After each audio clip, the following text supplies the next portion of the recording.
So picture this. You're breathing faster than normal, your heart is racing, palms might even be sweating a little.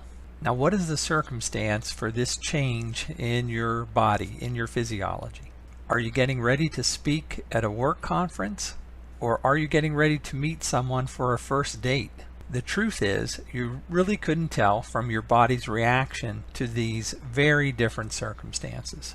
The stress response is the same for a variety of different conditions, regardless of if they're perceived as a good thing, meeting someone for a first date, or a challenge, getting ready to speak in public.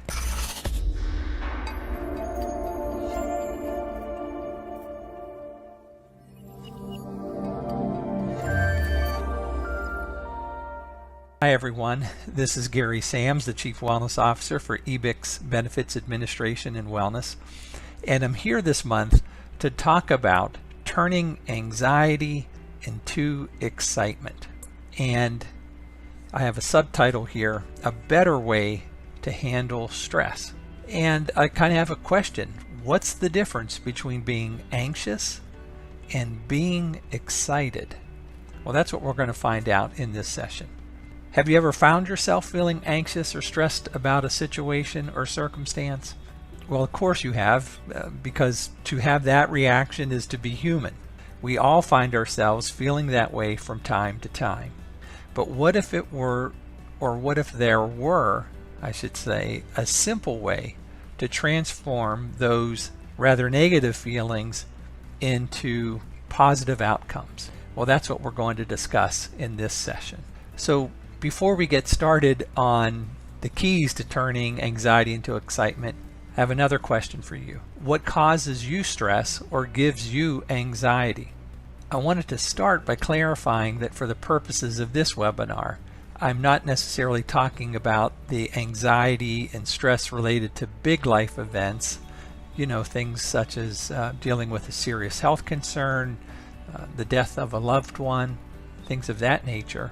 I'm talking about the anxiety and stress that comes from things like having to perform or speak in public, having a job interview, dealing with a new situation or circumstance. So think for a moment, what causes you stress and anxiety? And I'd actually recommend that you write those things down. Maybe stop the recording here for a moment, this session, and just take a moment to jot down 3 or 4 things that you know cause you stress and anxiety. And I want you to do that because I want you to see that if you practice the things that we're going to talk about here in just a moment, that there's the potential to change, your response. And so that doesn't cause you so much stress and anxiety. So do that. Take a moment and write 3 or 4 things down that causes you stress and gives you anxiety. Okay, now that you've done that, let's talk about how we can change that dynamic. How can we turn anxiety into excitement? And believe it or not, it really all comes down to this, and that is finding a way to move from what I'd call a threat mindset to an opportunity mindset.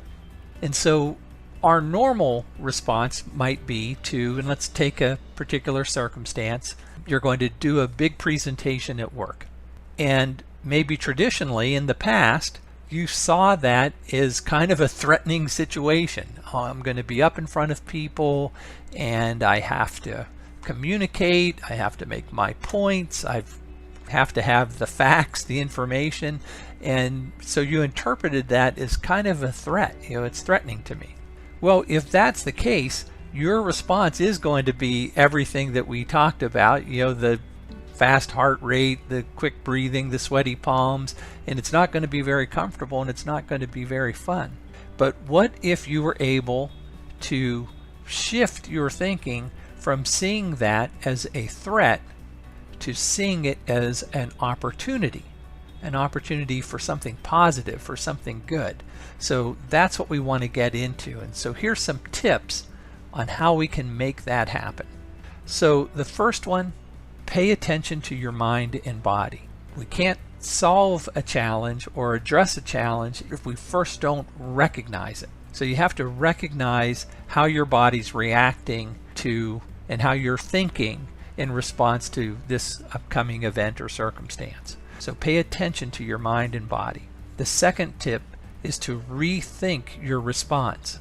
So instead of going down that old path of, okay, I'm just going to get stressed out, I'm going to worry, I'm going to lose sleep, I'm going to, all those different possible negative reactions, stop and rethink your response. And how I want you to do that is to follow tip number 3, and that is, as you're contemplating this activity, like doing this presentation at work, I want you to say to yourself, I'm excited. That simple phrase, I'm excited. And believe it or not, Harvard Business School, Harvard University, they did a study on looking to find ways to address anxiety and stress. And they put together this little experiment. And they used people that were going to be doing karaoke, singing in public. Now, if you're a great singer and you like doing karaoke, maybe that doesn't cause you much stress or anxiety. But for most people, myself included, that would definitely be one of those circumstances that would typically view as stressful and I'd be anxious about. But in their experiment, they had 3 groups of participants. In the one group, they just kind of studied their heart rate, their blood pressure, their response to singing. They recorded them and so forth. They noticed if they were on pitch or not, all the different things, the volume of their voice. A second group, they had them practice kind of traditional techniques of just trying to convince themselves to stay calm, using calm thoughts, saying, I'm calming myself, I'm breathing deep, those types of things. And the third group, they said, tell yourself, verbally speak this out and think, I'm excited. And that group that did that simple thing, said, I'm excited, actually performed the best. They had the lowest anxiety, the lowest stress response, and had the best outcomes in their singing. Fourth tip that I wanted to mention was to think about all the positive outcomes that are possible. So this really helps shifting from threat to opportunity. Think about all the positive outcomes that are possible. So if you give this presentation at work, you do a great job, maybe you get more responsibilities at work, you get a promotion, you get a raise, all of those different things. So think about all the positive potential outcomes that are possible. And 5, continue to employ what we call positive self-talk. So telling yourself, I'm ready, I can do this, I've prepared.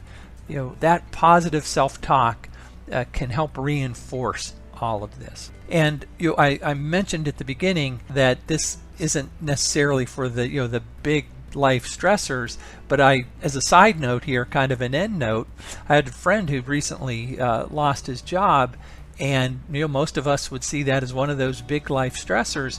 And I asked him how he was doing with it, and he said that he was doing fine and that he was looking at this as a real opportunity to do something new, to make a change in his life. And so instead of seeing it as a threat to his income or the status quo or what he'd been doing over the past several years, he chose to see it as an opportunity for something new, and by that, something possibly better. So even sometimes in the big situations and the big stressors, this approach certainly can work and doesn't hurt. So as always, I thank you for your time and attention. Please practice these simple tips. If nothing else, just the next time that this circumstance comes up, that you're going into something new or something that in the past caused you to be anxious or caused you stress, say to yourself, I'm excited. And just those simple 3 words, I am excited, will make a difference in your response and how you perform. Thanks again. Look forward to speaking with you next time.